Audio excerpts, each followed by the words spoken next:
Ladies and gentleman. Ladies and gentleman. ഇവിടെ കൂടിയേക്കുന്നത് മൊത്തം കേഡീസ് മെന്റൽമാൻമാരും വളരെ. പ്രിയമുള്ളവരെ, നമ്മൾ ഇവിടെ കൂടിയിരിക്കുന്നത് എന്തിനാണെന്ന് ചോദിച്ചാൽ നിരീശ്വരവാദി സംഘടനയുടെ 1ാമത് വാർഷികം ആഘോഷിക്കുന്നതിന് വേണ്ടിയിട്ടാണ്. നമുക്ക് എല്ലാവർക്കും അറിയാം, നമ്മുടെ നാട്ടിൻപുറത്തിലെ ഈശ്വര വിശ്വാസികളെ മുഴുവൻ വെല്ലുവിളിച്ചുകൊണ്ട് നമ്മൾ നിരീശ്വരവാദി സംഘടന ഇവിടെ ആരംഭിച്ചിരിക്കുകയാണ്. അതിന്റെ ഔപചാരികമായ ഉദ്ഘാടനം നിർവഹിക്കുന്നതിന് വേണ്ടി നമ്മുടെ ഓൾ കേരള നിരീശ്വരവാദി സംഘടനയുടെ പ്രസിഡന്റും രക്ഷാധികാരിയുമായ AK ഭക്തവത്സരൻ ഇവിടെ എത്തിച്ചേരാമെന്ന് ഏറ്റിട്ടുണ്ട്. അതോടൊപ്പം തന്നെ അധ്യക്ഷത നിർവഹിക്കാം എന്നേറ്റിരുന്ന ഹരിഹരസുധൻ അദ്ദേഹത്തിന്റെ ദൈവമില്ല എന്ന പുസ്തകത്തിന് അവാർഡ് കിട്ടുന്നതിന് വേണ്ടി 41 ദിവസത്തെ വ്രതം നോറ്റ് കെട്ടുനിറച്ച് ശബരിമലയ്ക്ക് പോയിരിക്കുകയാണ്. അതുകൊണ്ട് ഇവിടെ എത്തിച്ചേരാമെന്ന് സാധിച്ചിട്ടില്ല. അത് താൽക്കാലികമായിട്ട് നമ്മുടെ സ്വാമി ഇവിടെ തികച്ച ഈശ്വരവിശ്വാസി ആയിരുന്നിട്ട് പോലും ഇപ്പോൾ അതിൽ നിന്നെല്ലാം വ്യതിചലിച്ച് നിരീശ്വരവാദിയായി തീർന്ന നമ്മുടെ സ്വാമി ശ്രീ രഹസ്യാനന്ദ തിരുവടികൾ ഇവിടെ എത്തിച്ചേർന്നിട്ടുണ്ട്. അദ്ദേഹത്തെ ഹാർദവമായി വേദിയിലേക്ക് ക്ഷണിച്ചുകൊള്ളുന്നു. സ്വാമിയെ, ഇത് ഉറക്കം തൂങ്ങാതെ ഇങ്ങോട്ട് കേഴുവാ. രേമ്പകം വിട്ടതാടാ. സ്വാമി കുറെ നാളായിട്ട് ഇങ്ങനെ ഈശ്വര വിശ്വാസം എന്നൊക്കെ പറഞ്ഞിരുന്നു. പെട്ടെന്ന് ഇങ്ങനെ നിരീശ്വരവാദത്തിലേക്ക് വരാനുള്ള കാരണം എന്താണ്? എന്താ കാരണം എന്ന് വെച്ചാൽ ഈശ്വരനുണ്ടോ? ഈശ്വരനുണ്ടോ? ഈശ്വരനെ കണ്ടോ? ഈശ്വരനില്ല. ഇല്ല. നമ്മളിവിടെ നിരീശ്വരവാദികൾ സംഘടന ആരംഭിച്ചിരിക്കുന്നത് എന്തിനാ? ഈശ്വര വിശ്വാസികളെ വെല്ലുവിളിക്കാൻ. ഈശ്വരനില്ല. ഇല്ല. നീ കണ്ടിട്ടുണ്ടോ? ഞാൻ കണ്ടിട്ടുണ്ടോ? ഞാനും കണ്ടിട്ടില്ല. നീ കണ്ടിട്ടുണ്ടോ? ഞാനും കണ്ടിട്ടില്ല. അപ്പൊ പിന്നെ ഈശ്വരനില്ല. ഞാൻ ഈ മുമ്പൊക്കെ കാവ്യൊക്കെ കൊടുത്ത് അമ്പലത്തിലൊക്കെ പോയി രാവിലെ ഈ ഋഷികേശിലും പിന്നെ ഹരിദ്വാരയിലും ഒക്കെ അവിടെയൊക്കെ പോയിട്ടുണ്ട്. ഇല്ല, കേട്ടിട്ടുണ്ട്, പോണമെന്നൊക്കെ ആഗ്രഹം ഉണ്ടായിരുന്നു. എവിടെയെങ്കിലും കണ്ടിട്ടുണ്ടോ? എവിടെയെങ്കിലും ഈശ്വരനെ കണ്ടിട്ടുണ്ടോ? കണ്ടിട്ടില്ലേ. ഞാൻ അവിടെയൊക്കെ പോയിട്ട് ഉള്ള ദൈവത്തിനെയൊക്കെ വിളിച്ച് 24 മണിക്കൂറും അമ്പലത്തിലും ഒക്കെ ആയിട്ടൊക്കെ വീട് പോലും നോക്കത്തില്ലായിരുന്നു. അങ്ങനെയൊക്കെ നടക്കുമായിരുന്നു. എന്റെ മൂത്ത പെങ്ങടെ കല്യാണം വന്നിട്ട് 20,000 രൂപയുടെ ഒരു ആവശ്യം ഉണ്ടായിരുന്നു എനിക്ക്.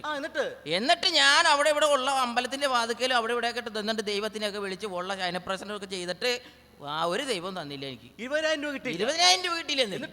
പിന്നെ എന്ത് ചെയ്യാനാ, അറ്റ കൈ പ്രയോഗിച്ച് അങ്ങനെ നമ്മുടെ പണ്ടാരം കുത്തി പൊട്ടിച്ച്. അയ്യോ, എന്നിട്ട് എന്ത് പൊട്ടിച്ചത്? സാധനമൊക്കെ എടുത്ത് പോകാൻ പോയപ്പോഴത്തേക്ക് കുറെ പണ്ടാരങ്ങൾ വന്ന് പിടിച്ച് എന്നെ പോലീസ് സ്റ്റേഷനിലാക്കി.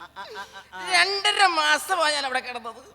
എന്നിട്ട് ഒരുത്തം പോലും ഒരു ഈശ്വരൻ വന്ന് എന്നെ രക്ഷപ്പെടുത്തിയില്ല, എന്നെ ജാമ്യത്തിൽ ഇറക്കിയില്ല. അത് ശരി. പിന്നെ ഈ വേഷത്തിൽ പോയി പാറമടയിൽ പോയി കല്ല് ചുമന്ന് എന്നാ ചൂടാണ് അവിടെ പോയി സാധനമൊക്കെ ചുമന്നിട്ട് ഞങ്ങളെ കല്യാണമൊക്കെ കൊടുത്ത് അടിച്ചു. ഓക്കെ, അപ്പൊ അങ്ങനെ മാനസാന്തരം വന്നൊരു സ്വാമിയാണ്. അപ്പൊ ഏതായാലും സ്വാമിയല്ല, ഞാനിപ്പോ ആസാമിയാണ്. അതെ, നമ്മളിപ്പോ നിരീശ്വരവാദത്തിലേക്ക് വന്നപ്പോ ആസാമിയായി. അപ്പൊ ഏതായാലും നിരീശ്വരവാദത്തെ കുറിച്ചൊരു പ്രഭാഷണം ജനങ്ങൾക്ക് വേണ്ടി അങ്ങോട്ട്. ഭക്തജനങ്ങളെ, അല്ല ചത്ത ജനങ്ങളെ, നമ്മുടെ ഈശ്വരൻ എന്ന് പറയുന്നത് ഇല്ല. സത്യത്തിൽ ഈശ്വരൻ ഇല്ല. ചില കവികൾ പറയുന്നുണ്ട് ഈശ്വരൻ ഒരിക്കൽ വിരുന്നിന് പോയെന്ന്, അതും രാജകൊട്ടാരത്തിൽ വിളിക്കാതെ. രാജകൊട്ടാരത്തിൽ വിളിക്കാതെ ഈശ്വരൻ വിരുന്നിന് പോകും.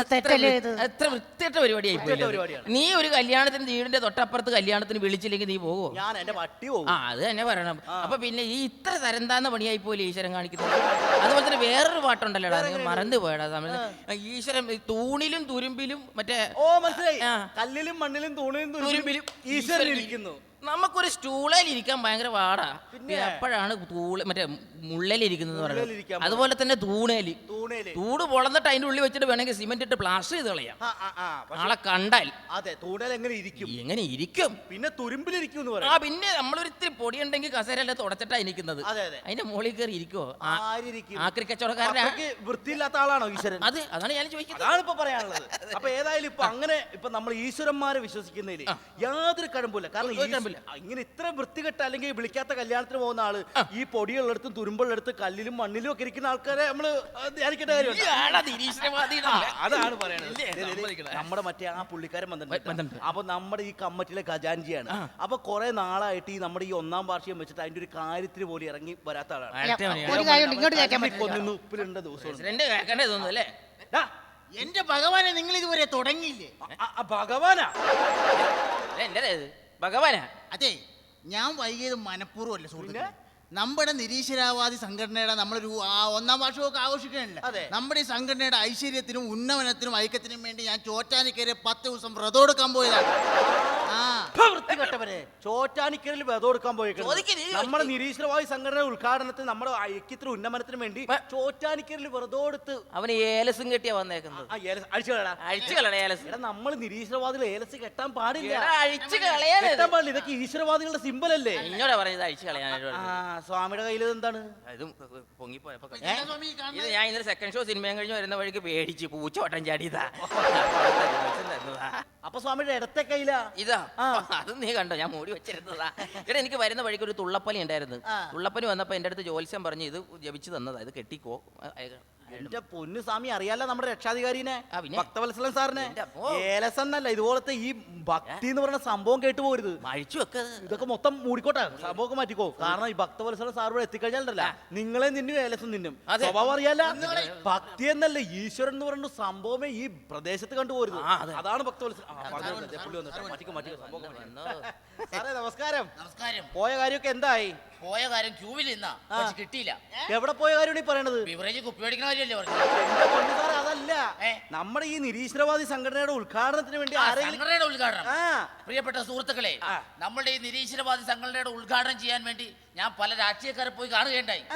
ഈശ്വര വിശ്വാസികളായ രാഷ്ട്രീയക്കാർ അവർ പറഞ്ഞു നമ്മളുടെ ഈ നിരീശ്വരവാദി സംഘടന ഉദ്ഘാടനം ചെയ്യാൻ അവർക്ക് സാധിക്കില്ല എന്ന്. സാധിക്കില്ല എന്ന്. അതുപോലെ തന്നെ ഞാൻ സിനിമാ താരങ്ങളെ പോയി കാണുകയുണ്ടായി. പോയി കാണണം. അവരും ഇതുപോലെ തന്നെ പറഞ്ഞു എന്ത്?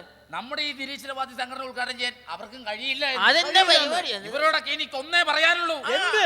നിന്നോടൊക്കെ ദൈവം ചോദിക്കൂടാ.